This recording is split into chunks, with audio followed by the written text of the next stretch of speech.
After my husband died, his kids said, "We want the estate, the business, everything." My lawyer begged me to fight. I said, "Give it all to them." Everyone thought I'd lost my mind. At the final hearing, I signed the papers. The kids smiled, until their lawyer turned pale when he read. I'm glad to have you here. Follow my story until the end and comment the city you're watching from, so I can see how far my story has reached. The funeral flowers were still fresh when they decided to destroy me. I sat in Floyd's leather chair in his home office, the same chair where he'd spent countless evenings reviewing business documents and planning our future together. 22 years of marriage, and now I was supposed to pretend that the two men standing before me had any right to decide my fate. Sidney, Floyd's eldest son, wore his father's death like an expensive suit, perfectly tailored to his advantage. At 45, he possessed the same commanding presence Floyd once had, but none of the warmth. His steel-gray eyes swept over me with the cold calculation of a businessman evaluating a bad investment. "Colleen," he said, his voice carrying that patronizing tone I'd grown to hate over the years. "We need to discuss some practical matters." Edwin, 3 years younger but somehow looking older with his prematurely thinning hair and soft jaw, stood beside his brother like a loyal lieutenant. Where Sidney was sharp edges and calculated moves, Edwin was passive aggression wrapped in false concern. "We know this is difficult," Edwin added, his voice dripping with synthetic sympathy. "Losing Dad so suddenly, it's been hard on all of us." Hard on all of us. As if they'd been the ones holding Floyd's hand during those long nights in the hospital. As if they'd been the ones making impossible decisions about treatments and pain management. They'd shown up for the funeral, of course. Sidney flying in from his law practice in San Francisco. Edwin driving up from Los Angeles where he ran some vague consulting business. But during the 3 months of Floyd's illness, when it really mattered, I'd been alone. "What kind of practical matters?" I asked, though something cold was already settling in my stomach. Sidney exchanged a look with Edwin, a silent communication perfected over decades of shared secrets and mutual understanding. It was the kind of look that excluded everyone else in the room, everyone like me. "The estate," Sidney said simply. "Dad's assets, the properties, the business interests. We need to sort out how everything will be distributed." I felt my fingers tighten around the arms of Floyd's chair. The leather was worn smooth from years of his hands in the same position, and I found comfort in that familiar texture. Floyd and I discussed this extensively. He assured me that everything was taken care of. "Well, yes," Edwin said, his tone suggesting that I was missing something obvious. Dad did make provisions, but perhaps he didn't explain the full complexity of the situation. Sidney pulled out a manila folder from his briefcase and set it on Floyd's desk, the same desk where Floyd had kissed me goodbye every morning for 22 years.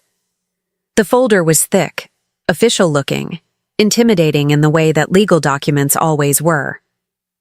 "The will is quite clear," Sidney continued, opening the folder with theatrical precision.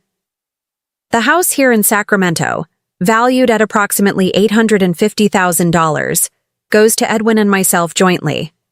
The villa at Lake Tahoe, $750,000, also goes to us. The business assets, roughly $400,000, will be distributed between us as well."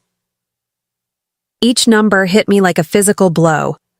Our home, the place where Floyd and I had built our life together, where we'd hosted Christmas dinners and anniversary parties, where we'd talked about growing old together, gone. The villa where we'd spent our honeymoon, where we'd celebrated our 10th anniversary, where Floyd had told me he loved me for the first time, gone. "And what about me?" I asked quietly.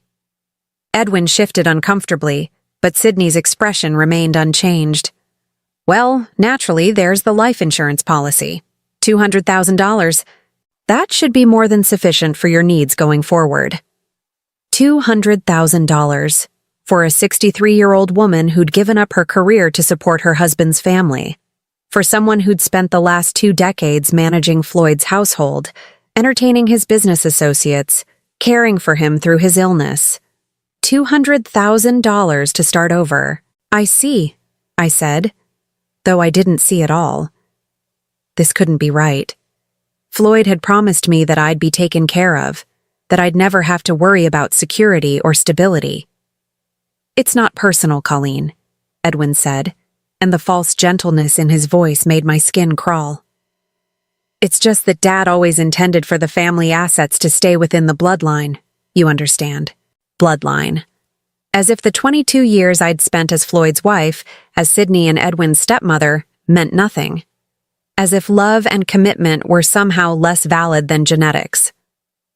Of course, Sydney added, we're not heartless. You can stay in the house for 30 days while you make arrangements. We think that's more than fair. Fair. They thought 30 days to uproot a life was fair. I looked around the office, taking in the familiar details that would soon belong to someone else. The bookshelf where Floyd kept his first edition novels, the window that looked out onto the garden we'd planned together, the small photograph on his desk, not of Sydney or Edwin, but of Floyd and me on our wedding day, both of us laughing at something I could no longer remember. There is one more thing, Sydney said, and something in his tone made me look up sharply. He pulled another document from the folder, this one smaller but somehow more ominous. Dad accumulated some significant medical bills during his final illness. The insurance covered most of it, but there's still about $180,000 outstanding. Since you were his wife and presumably made medical decisions jointly, the hospital and doctors are looking to you for payment. The room seemed to spin slightly. $180,000 in debt, with only $200,000 from the life insurance to cover it. That would leave me with $20,000 to rebuild my entire life. But surely the estate, I began. The estate assets are tied up in probate, Edwin interrupted smoothly. And given the specific terms of the will, those debts are considered separate from the inherited properties. It's unfortunate, but that's how these things work legally. I stared at them both, these 2 men who'd called me Mom at their father's funeral just 3 days ago. Sydney with his perfectly pressed suit and cold eyes. Edwin with his soft features and voice that suggested concern while delivering cruelty. I need some time to process this, I said finally. Of course, Sydney said, standing and straightening his jacket. Take all the time you need. But remember, the 30-day clock starts tomorrow. And those medical bills. Well, the longer they sit, the more complicated things become. They left me alone in Floyd's office, surrounded by the ghosts of our life together and the crushing weight of my new reality. The silence was deafening. No comfort, no reassurance, no suggestion that perhaps we could work together to find a solution that honored both Floyd's wishes and my basic human need for security. I sat there as the afternoon light shifted across the room, creating shadows that seemed to mock the brightness Floyd and I had once shared here. My hands found the small drawer in Floyd's desk where he'd always kept his personal items.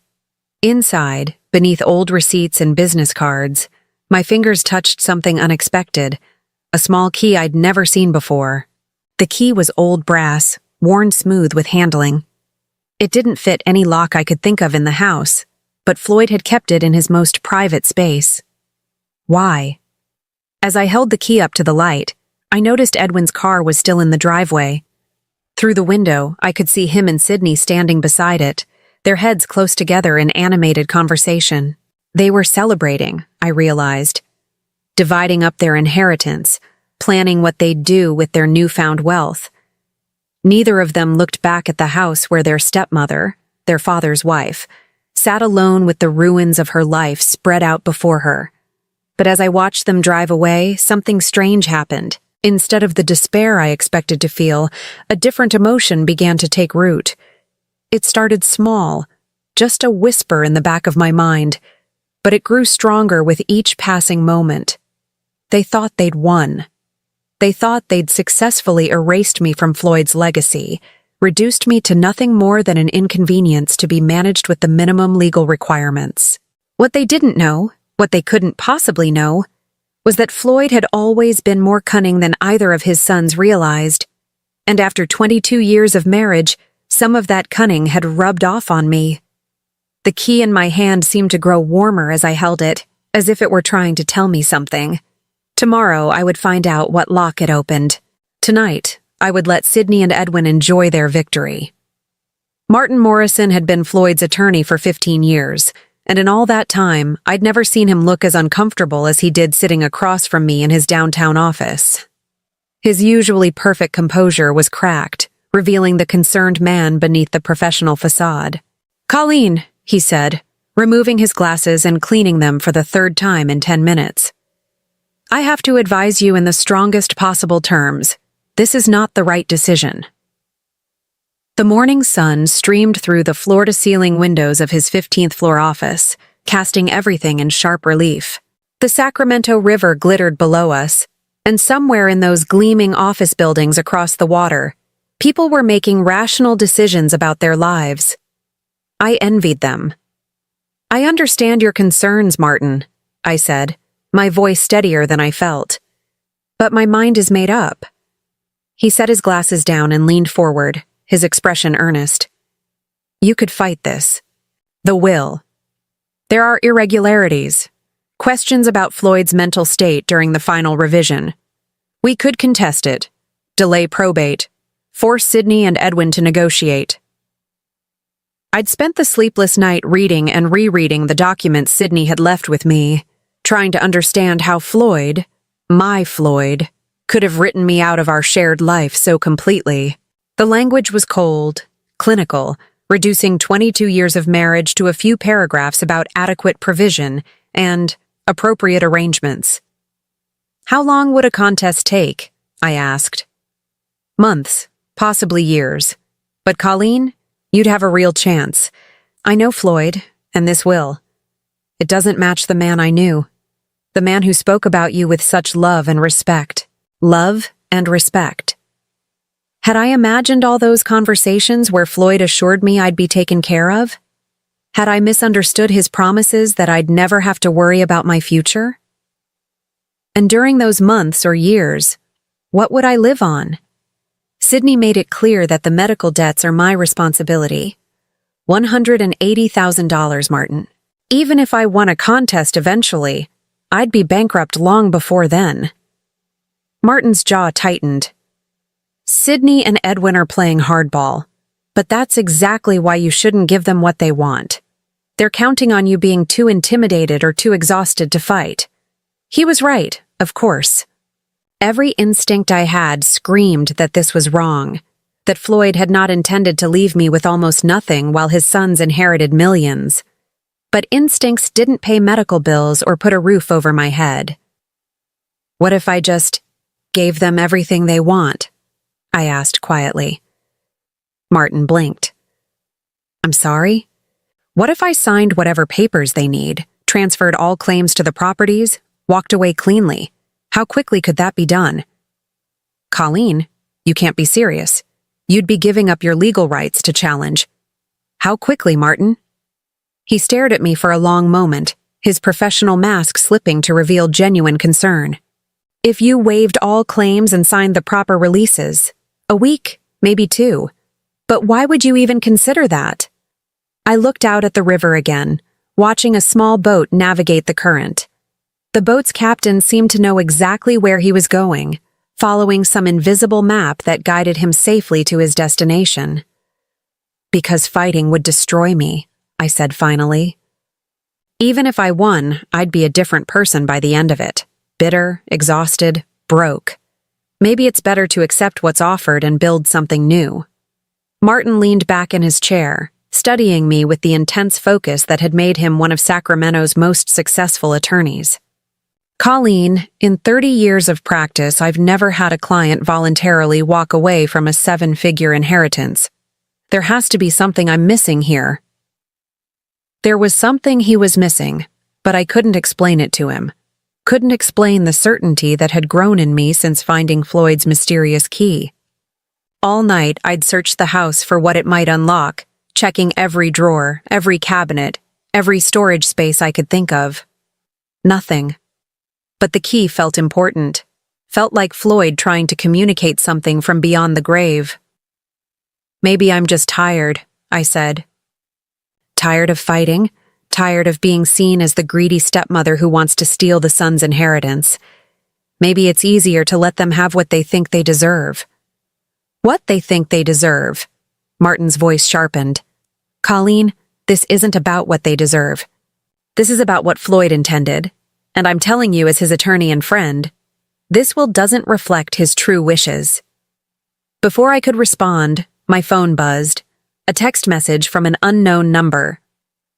"Mrs. Whitaker, this is Edwin. Could we meet today to discuss timeline for property transfer? Want to make this as smooth as possible for everyone involved." The politeness was almost worse than Sydney's cold directness. At least Sydney didn't pretend to care about making things smooth for me. "They're already planning the transfer," I said, showing Martin the message. His face darkened. "They're rushing you. Classic pressure tactic. Colleen, I'm begging you to reconsider. Take time to grieve, to process what you've lost. Don't make irreversible decisions while you're in shock." But I wasn't in shock anymore.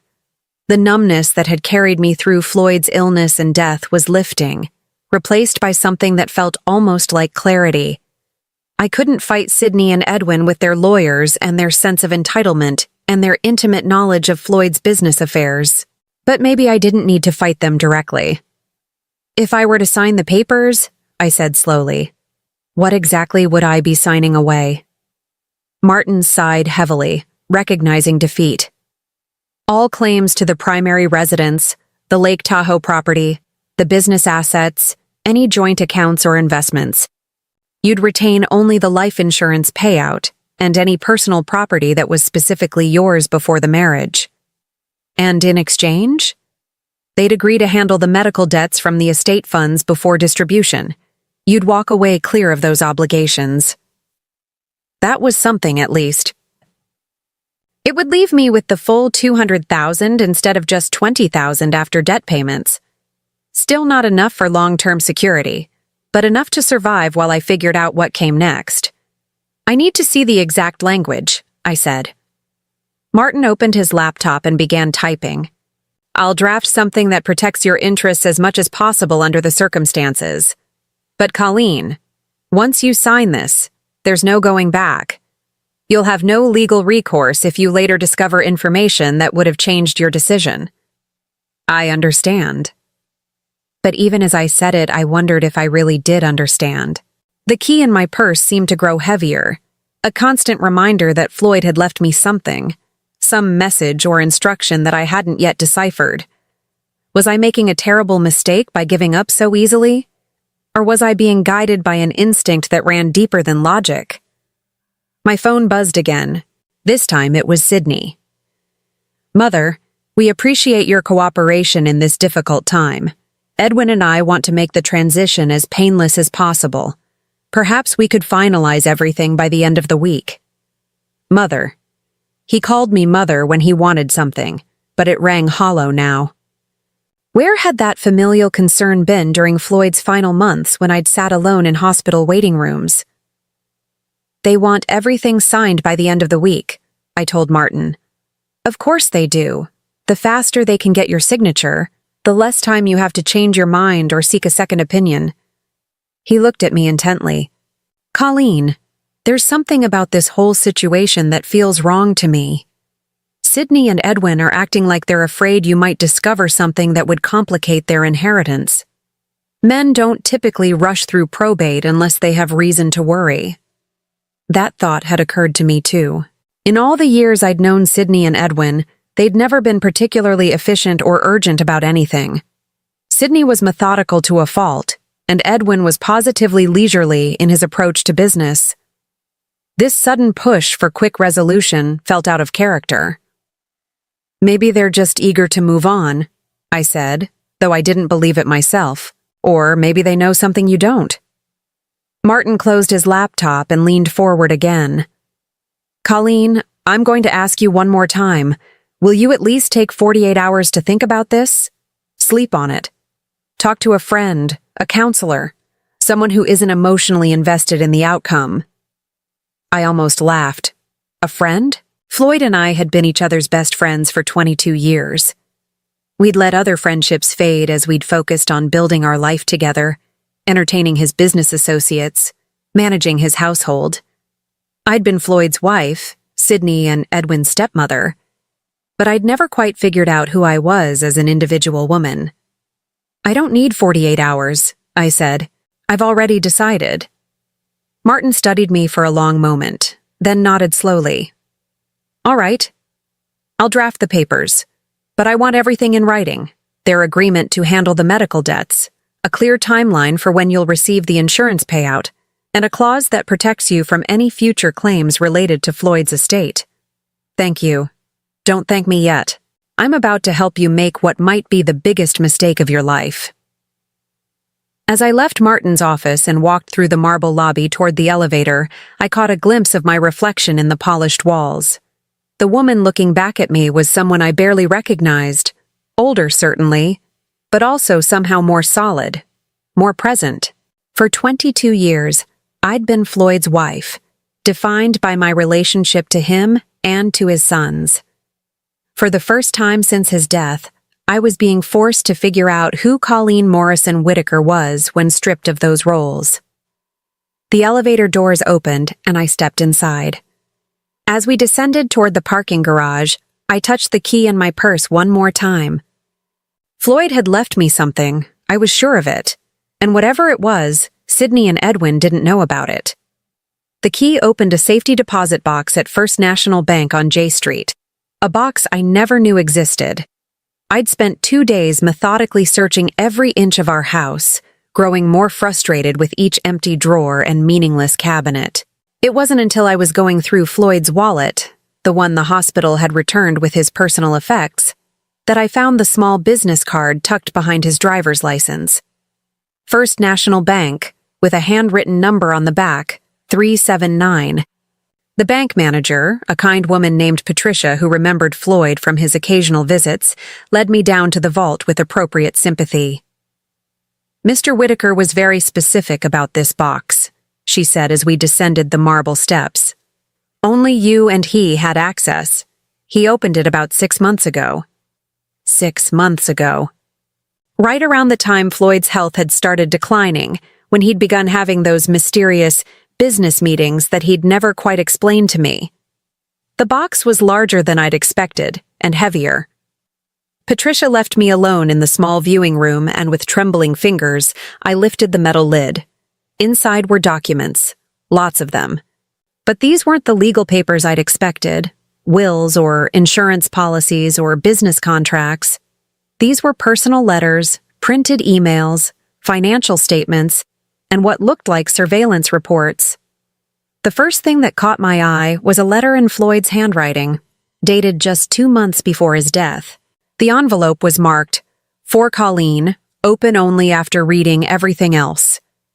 I set that aside and picked up the next document, a printed email exchange between Sydney and someone named Marcus Crawford.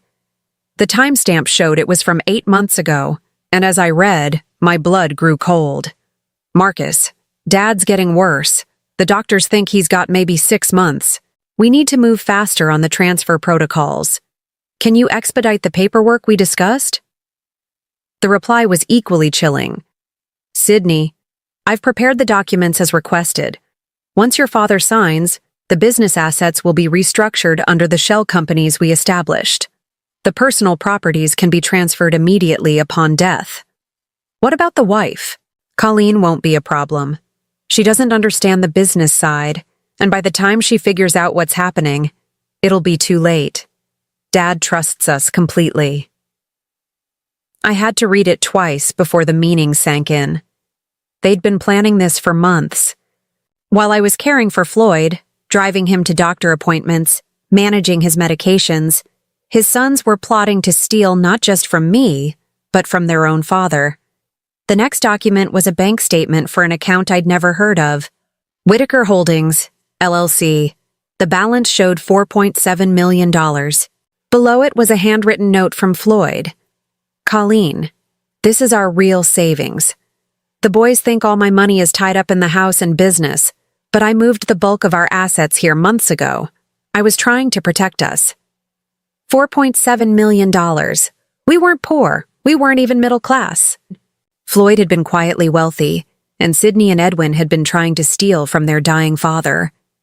My hands shook as I reached for the next item, a folder labeled Private Investigation Confidential.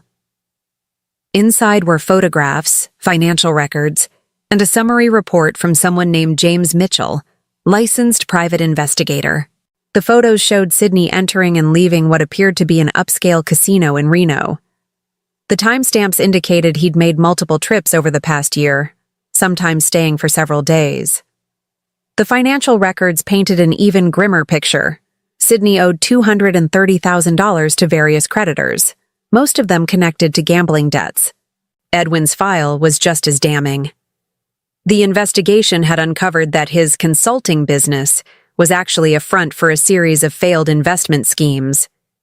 He'd lost nearly $300,000 of other people's money, including funds that belonged to several elderly clients who'd trusted him with their retirement savings. Both of Floyd's sons were drowning in debt and legal troubles. No wonder they were so eager to get their hands on their inheritance. But the most devastating document was a medical report dated 3 months before Floyd's death. It wasn't from his regular doctor. This was from a neurologist I'd never heard of. The summary was brief but conclusive. Patient shows no signs of cognitive impairment or diminished capacity. Mental faculties remain sharp and decision-making ability intact. Sydney and Edwin had been suggesting to anyone who would listen that Floyd's illness was affecting his judgment, that he wasn't capable of making sound decisions about his estate. But this report proved otherwise. Floyd had been completely mentally competent right up until the end. The final document in the folder was a copy of a different will, not the one Sydney had shown me, but one dated just 6 weeks before Floyd's death. This will left everything to me, with modest trust funds for Sydney and Edwin that would pay out annually, but couldn't be accessed all at once. A note in the margin, in Floyd's handwriting, read, "Original held by Mitchell and Associates, not Morrison Firm." My heart pounded as the pieces fell into place. There were 2 wills. Sydney and Edwin had somehow gained access to an older version and were using it to claim their inheritance, while the real final will was safely hidden with a different law firm. But why hadn't this Mitchell and Associates contacted me after Floyd's death? Why was I only discovering this now? I reached for Floyd's letter with trembling hands and carefully opened the envelope. "My dearest Colleen," it began, "if you're reading this, then I'm gone and the boys have shown their true colors. I'm sorry I couldn't tell you about all of this while I was alive, but I needed to be sure of what they were planning." The letter went on to explain how Floyd had grown suspicious when Sydney and Edwin suddenly became so attentive during his illness. Not out of love, but because they were positioning themselves to control his estate. He'd hired the private investigator, moved the money, and created the elaborate plan to protect me. The boys think they're inheriting the house and the business, but what they don't know is that I've mortgaged both properties heavily in the past year. The house has a $1.2 million lien against it, and the business owes $800,000 to creditors. They're not inheriting assets. They're inheriting debt. I stared at the letter, hardly believing what I was reading. Floyd had essentially given Sydney and Edwin a poison pill, disguised as an inheritance. "The life insurance policy they mentioned is real," the letter continued. "But it's not for $200,000. It's for $500,000, and the extra money is meant to help you start over. Martin Morrison was never supposed to handle my estate. I fired his firm 2 months ago, but didn't tell him. The boys must have convinced him to represent the family after my death." The final paragraph brought tears to my eyes. "I know this seems cruel, but I couldn't stand by and watch them steal from you the way they've been stealing from everyone else. They made their choices, Colleen. Now they have to live with the consequences. You deserve better than what they were planning to give you. Take the money, start fresh, and don't look back. Love always, Floyd." Attached to the letter was a business card for Mitchell and Associates and a note that I should contact them immediately after reading the contents of the safety deposit box. I sat in that small, windowless room for nearly an hour, trying to process everything I'd learned. Floyd hadn't abandoned me. He'd been protecting me. And Sydney and Edwin, the men who'd called me mother at the funeral, who'd spoken so eloquently about family and legacy, were nothing more than common thieves. But there was something else, something that made my stomach churn. If Sydney and Edwin were so desperate for money that they'd steal from their dying father, what would they do when they discovered their inheritance was actually a mountain of debt? Would they come after me? Would they try to force me to help them out of the financial hole Floyd had dug for them? I carefully placed all the documents back in the safety deposit box except for the business card and Floyd's letter. Those I tucked safely in my purse. Tomorrow, I would call Mitchell and Associates and find out exactly what Floyd had arranged. But tonight, I had to sit through dinner with Sydney and Edwin, knowing what I now knew about them. I had to smile and nod while they discussed their plans for our properties, pretending I didn't know they were about to inherit nothing but debt and legal troubles. As I drove home, my phone rang. It was Edwin. "Colleen," he said, his voice warm with false affection. "Bianca and I would love to have you over for dinner tonight. We thought it would be nice to spend some family time together before we finalize all the legal matters." Family time. How thoughtful of them. "That sounds lovely," I said, surprised by how steady my voice sounded. "What time?" 7 o'clock. And Colleen, we really want you to know how much we appreciate how gracefully you're handling everything. Dad would be proud. Dad would be proud. If Edwin only knew what Dad had really thought about his gambling-addicted, debt-ridden sons. As I hung up and continued driving toward what would probably be my last dinner as a member of the Whitaker family, I realized something had changed in me. The grief and confusion I'd been carrying since Floyd's death were still there, but they were now mixed with something else. Something harder and more focused. Sydney and Edwin thought they were so clever, manipulating the grieving widow, rushing me into decisions before I could think clearly. They had no idea that their father had been 10 steps ahead of them the entire time, and they certainly had no idea that I was about to be 10 steps ahead of them too. Dinner was going to be very interesting indeed. Edwin and Bianca's house in Granite Bay was a monument to borrowed money and false success. As I pulled into their circular driveway, I couldn't help but notice the new luxury cars, a BMW and a Mercedes, that clearly cost more than most people made in a year. Now I understood where the money had come from. Bianca answered the door wearing a designer dress that probably cost more than my monthly grocery budget. At 38, she'd perfected the art of looking expensively maintained. Highlights that cost $600 every 8 weeks, nails that required weekly touch-ups, jewelry that sparkled with the kind of stones that came with insurance riders. "Colleen!" she exclaimed, pulling me into an air kiss that barely grazed my cheek. "You look wonderful. How are you holding up?" The concern in her voice was about as genuine as her nail color, but I smiled and played along. "I'm managing, dear.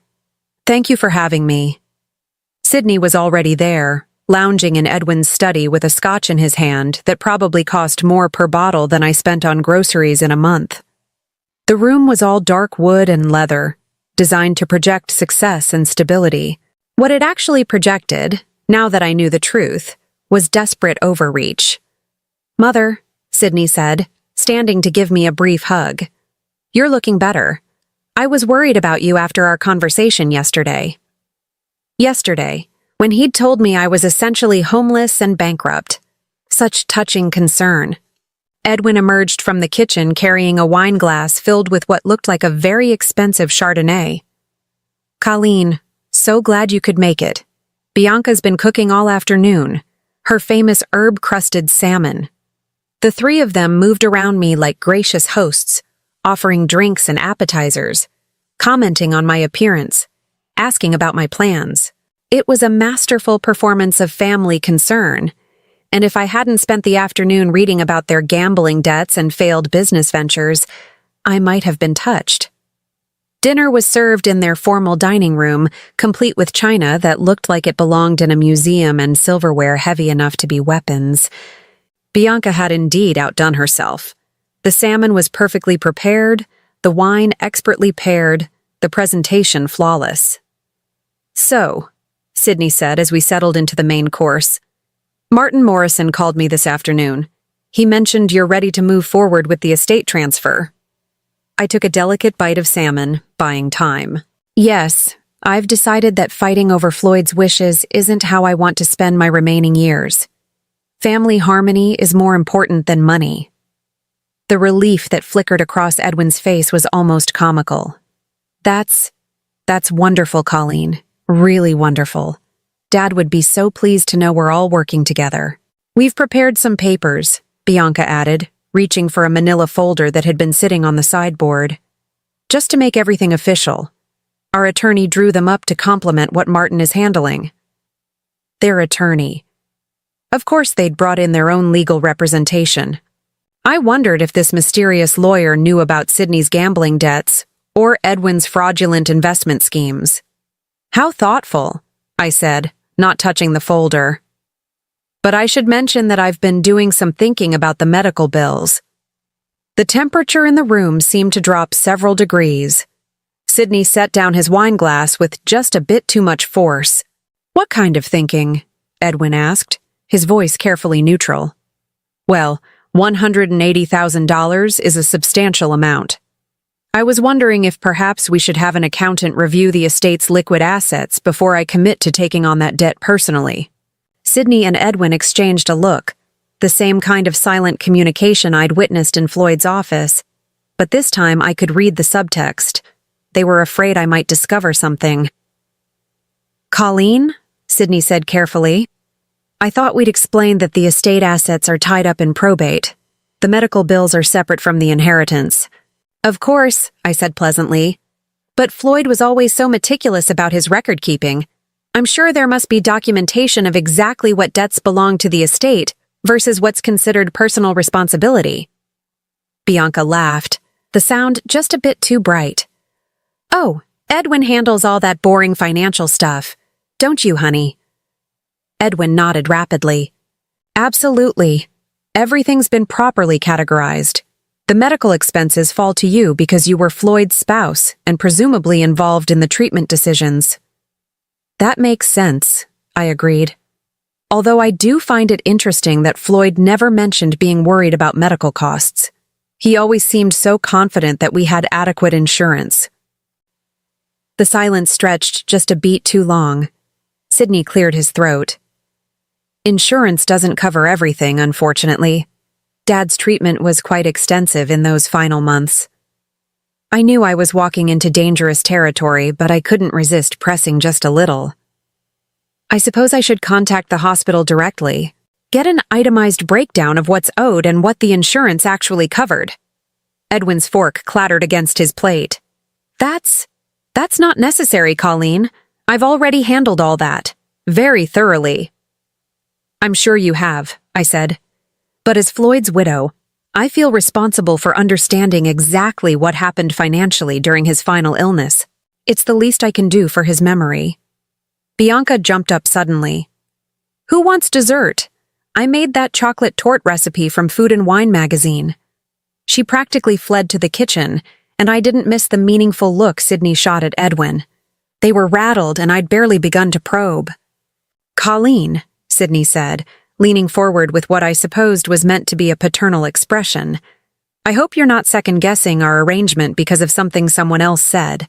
Sometimes people who aren't familiar with estate law can give misleading advice." "Oh no," I assured him. "I'm not second-guessing anything. I'm just trying to be thorough.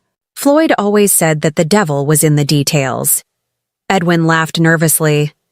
"Dad did love his paperwork." "He certainly did. In fact, I've been going through his office, and I keep finding documents I don't understand. Bank statements for accounts I've never heard of. Business papers for companies I didn't know he was involved with." The color drained from Edwin's face. What kinds of documents? Oh, nothing important, I'm sure. Just confusing financial statements. Although I did find a safety deposit box key that I'd never seen before. Sydney went very still. A safety deposit box? Yes. Isn't that odd? I thought I knew about all of Floyd's financial arrangements, but apparently he had some accounts and boxes I wasn't aware of. I suppose I should look into those before we finalize everything. The look that passed between the brothers this time was pure panic, quickly suppressed but unmistakable. Mother, Sydney said, his voice strained with the effort to sound casual. You shouldn't worry yourself with all that paperwork. Legal documents can be very confusing for someone without a business background. Why don't you let Edwin and me handle reviewing whatever you found? That's very sweet of you both, I said. But I think Floyd would want me to understand our financial situation myself. After all, I'll be managing on my own from now on. Bianca returned with the torte, her smile looking somewhat forced. As she served dessert, the conversation shifted to safer topics. The weather, Edwin's latest consulting project, Sydney's law practice. But I could feel the tension underneath their polite chatter like an electrical current waiting to spark. After dinner, as I prepared to leave, Sydney walked me to my car. Colleen, he said, his hand on my car door. About those documents you mentioned finding. Yes? It would probably be best if you brought them to our next meeting. Let us help you sort through what's important and what isn't. Dad's filing system wasn't always logical. I smiled at him, the same pleasant smile I'd worn all evening. Of course, Sydney. Family should help family.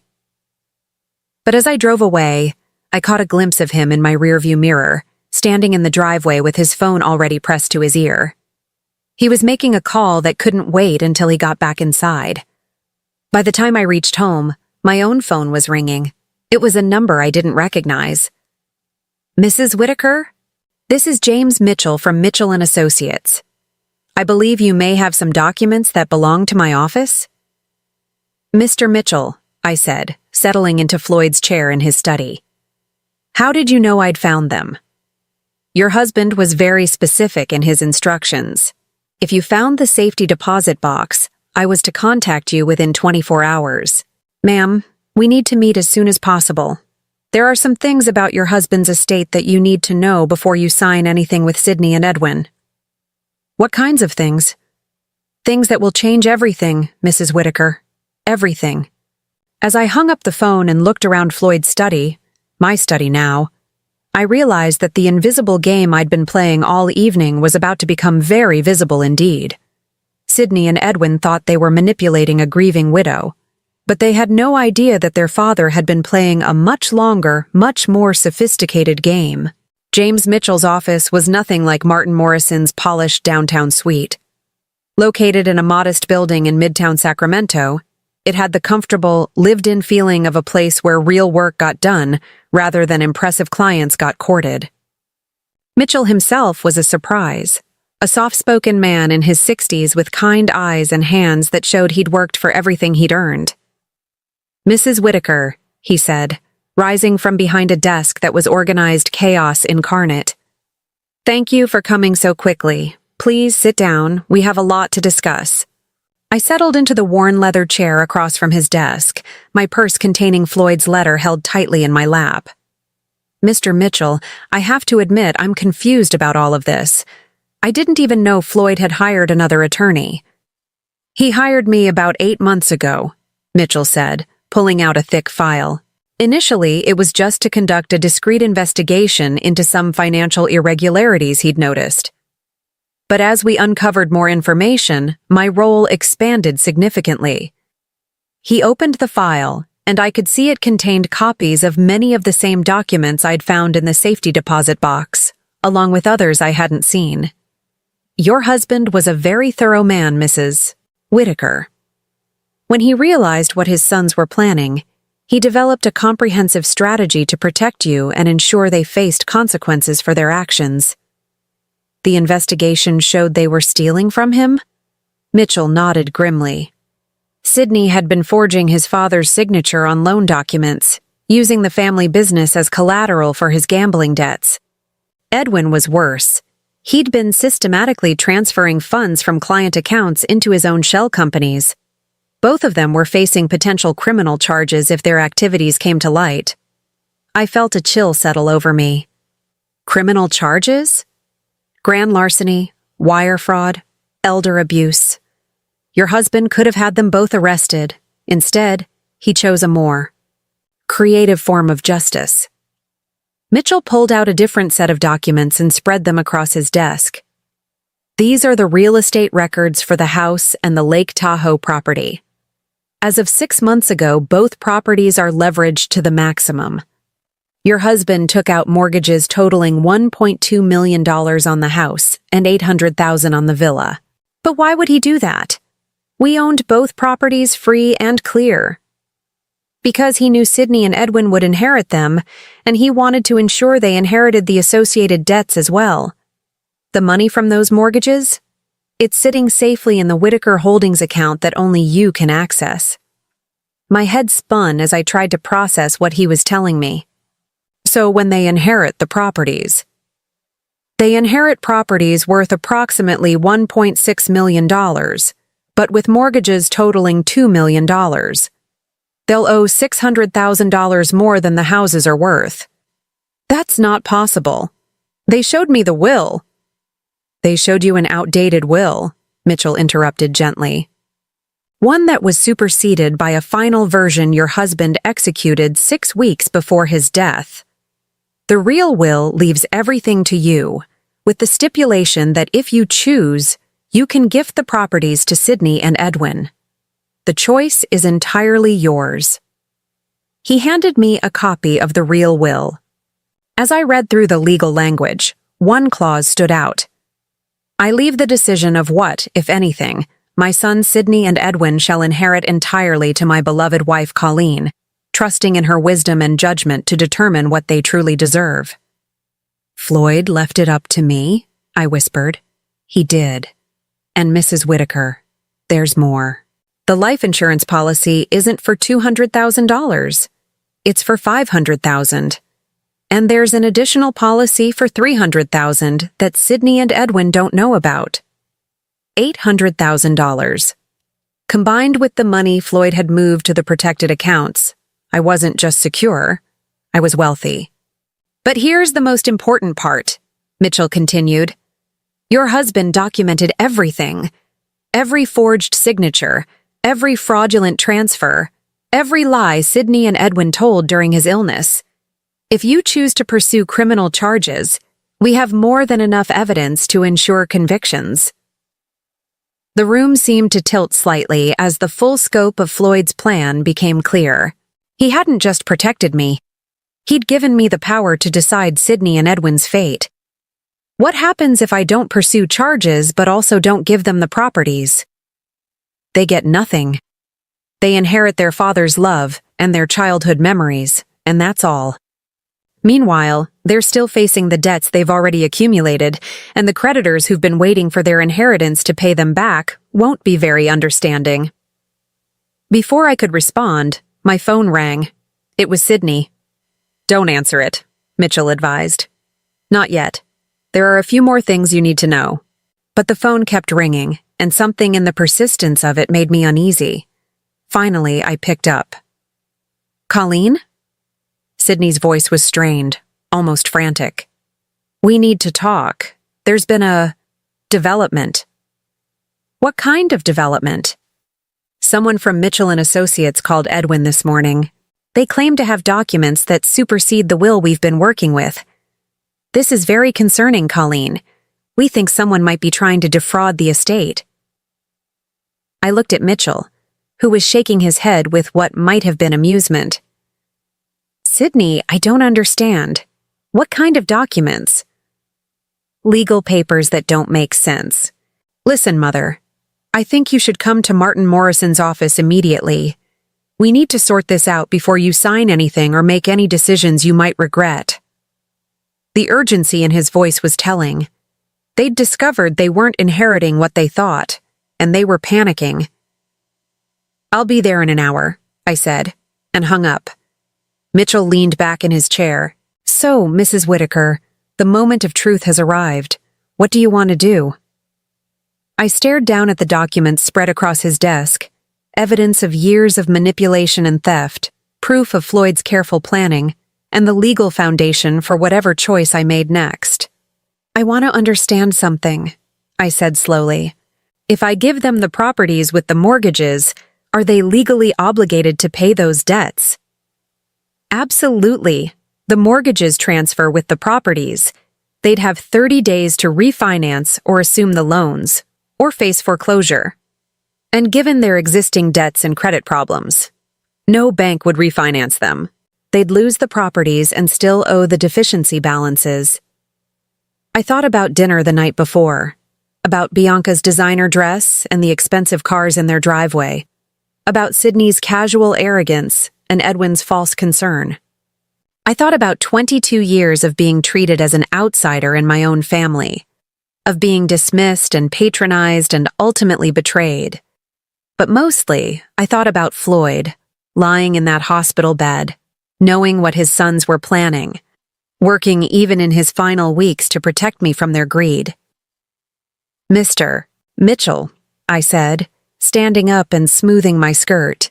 I believe it's time for Sydney and Edwin to learn about the consequences of their choices. As I drove to Martin Morrison's office, my phone buzzed with a steady stream of increasingly desperate text messages. Sydney. Mother, please don't sign anything until we sort this out. Edwin. Colleen, there are people trying to take advantage of your grief. Be careful. Bianca. We're all family here. Don't let strangers come between us. Family. They still thought they could manipulate me with that word. But as I pulled into the parking garage of Martin's building, I realized something had fundamentally changed. For the first time in 22 years, I wasn't walking into a meeting as Floyd's wife or as Sydney and Edwin's stepmother. I was walking in as Colleen Whitaker, a woman with $5.7 million, complete legal documentation of her stepson's crimes, and the power to decide their future. The scared, grieving widow they thought they were manipulating had ceased to exist. In her place was someone much more dangerous, a woman with nothing left to lose and everything to gain. The conference room at Morrison & Associates had never felt so small. Sydney and Edwin sat on one side of the polished mahogany table, their faces pale but determined. Martin Morrison occupied the head of the table, looking more uncomfortable than I'd ever seen him.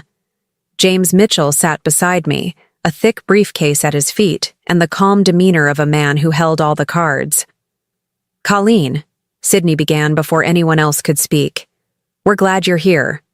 This whole situation has gotten very confusing, and we need to clear up some misunderstandings. What kind of misunderstandings? I asked, settling into my chair and folding my hands calmly in my lap. Edwin jumped in, his voice strained with false concern. Someone's been spreading misinformation about Dad's estate, claims about different wills, hidden accounts, things that just don't make sense. We're worried that unscrupulous people might be trying to take advantage of your grief. Martin Morrison cleared his throat. Colleen, I have to admit that I'm confused as well. Mr. Mitchell here claims to have documents that supersede the will I've been working with. But Floyd never mentioned changing attorneys or creating new estate documents. That's because Floyd didn't trust you anymore, I said quietly. The room went dead silent. Martin's face flushed red, while Sydney and Edwin exchanged a look of pure panic. Excuse me? Martin said. I opened my purse and pulled out Floyd's letter, the one I'd found in the safety deposit box. Floyd discovered that someone in your firm was feeding information about his estate planning to Sydney and Edwin. He couldn't be sure if it was you personally or someone in your office, so he decided to take his business elsewhere. That's impossible, Sydney said quickly. Dad trusted Martin completely. Did he? I looked directly at Sydney, enjoying the way his confident facade was beginning to crack. Then why did he secretly hire a private investigator 8 months ago to look into your financial activities? And why did he move $4.7 million into accounts that only I can access? Edwin made a choking sound. 4.7 million? That's not possible. Dad didn't have that kind of liquid assets. Actually, he did, James Mitchell said, opening his briefcase and pulling out a thick folder.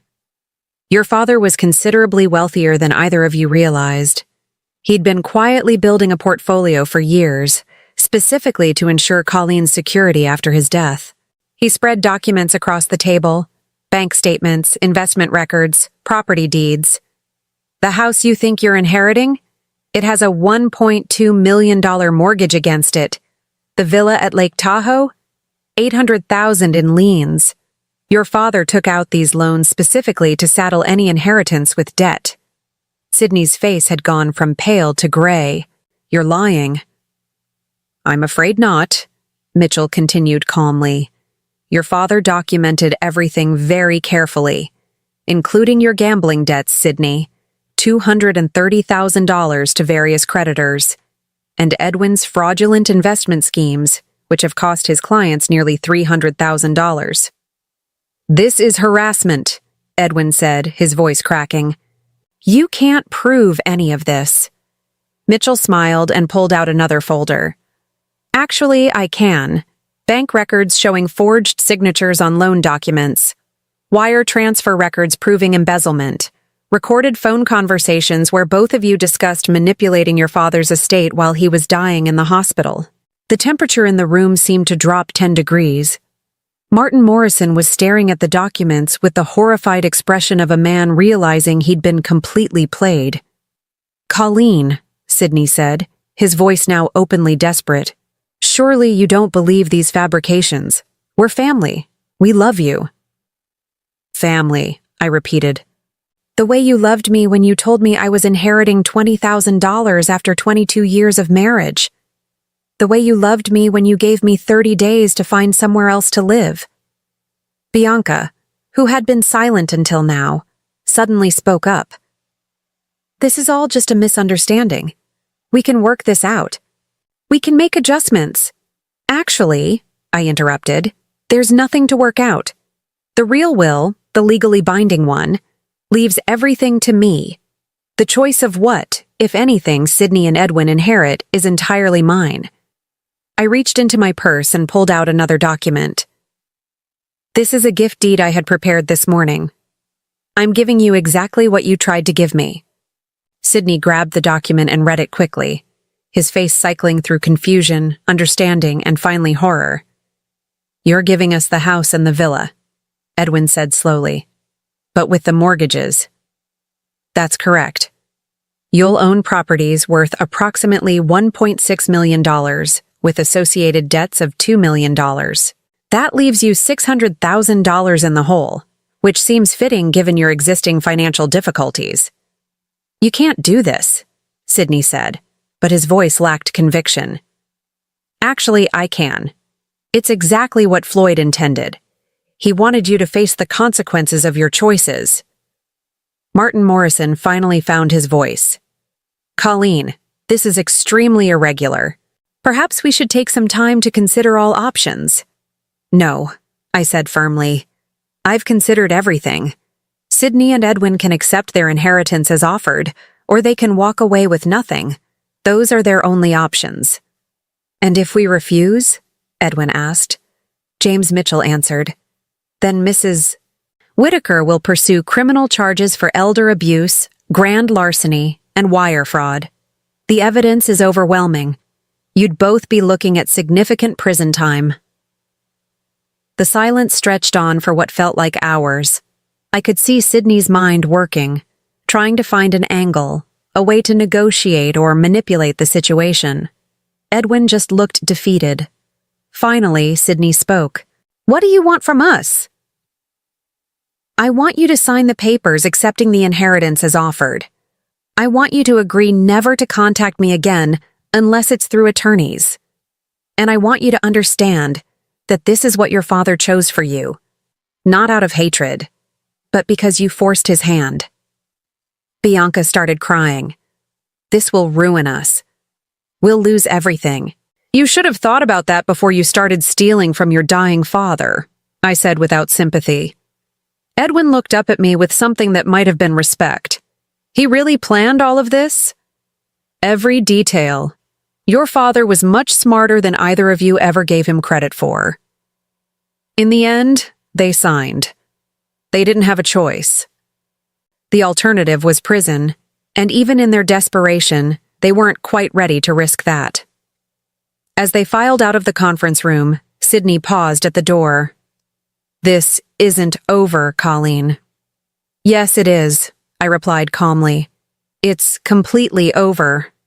3 months later, I sold the real estate that Sydney and Edwin couldn't afford to keep and moved to a charming cottage in Carmel, overlooking the Pacific Ocean. The cottage cost $1.2 million, cash, and still left me with more money than I could spend in several lifetimes. I received word through my attorney that Sydney had filed for bankruptcy and was attending court-mandated gambling addiction counseling. Edwin had moved back in with his mother and was working as a night manager at a hotel near the airport. Bianca had filed for divorce and moved to Los Angeles with her sister. Sometimes, usually in the evening when the fog rolled in from the ocean, I would think about Floyd and wonder if he would approve of how everything had turned out. Then I would remember his letter, his careful planning, his determination to protect me even after death. I think he would have been very satisfied indeed. The cottage came with a beautiful garden that the previous owners had neglected. I spent my days bringing it back to life, planting roses like the ones Floyd and I had grown together, creating herb gardens and flower beds that bloomed in carefully planned succession throughout the year. It was peaceful work, satisfying in a way that 22 years of managing other people's expectations had never been. For the first time in my adult life, I was accountable to no one but myself. I joined the local gardening club, took watercolor classes at the community college, and even started volunteering at the animal shelter. Simple pleasures, but they felt revolutionary after decades of living my life in service to others' needs and wants. One afternoon, while deadheading the roses in my front garden, a young woman stopped by the gate. She was perhaps 30, with kind eyes and a hesitant smile. "Excuse me," she said. "I'm Sarah Mitchell, James Mitchell's daughter. He told me you might be interested in some volunteer opportunities." I set down my pruning shears and walked over to the gate. "What kind of opportunities?" "I work with women who are trying to escape abusive relationships, financial abuse, emotional manipulation, that sort of thing." "Dad said you might understand what they're going through." I thought about the scared, confused woman I'd been just months ago, convinced I was powerless and dependent on the goodwill of people who didn't care about me. "I might," I said. Sarah smiled. "Would you like to hear about what we do?" As we talked, I realized that Floyd's final gift to me hadn't just been financial security. He'd given me something much more valuable, the knowledge that I was stronger than I'd ever imagined, smarter than anyone had given me credit for, and capable of protecting myself and others who needed protecting. 2 months later, I established the Floyd Whitaker Foundation for Financial Justice, providing legal support and financial education for victims of family financial abuse. It wasn't the legacy Sydney and Edwin had expected to leave behind, but it was exactly the legacy Floyd would have wanted. Now I'm curious about you who listened to my story. What would you do if you were in my place? Have you ever been through something similar? Comment below. And meanwhile, I'm leaving on the final screen 2 other stories that are channel favorites, and they will definitely surprise you. Thank you for watching until here.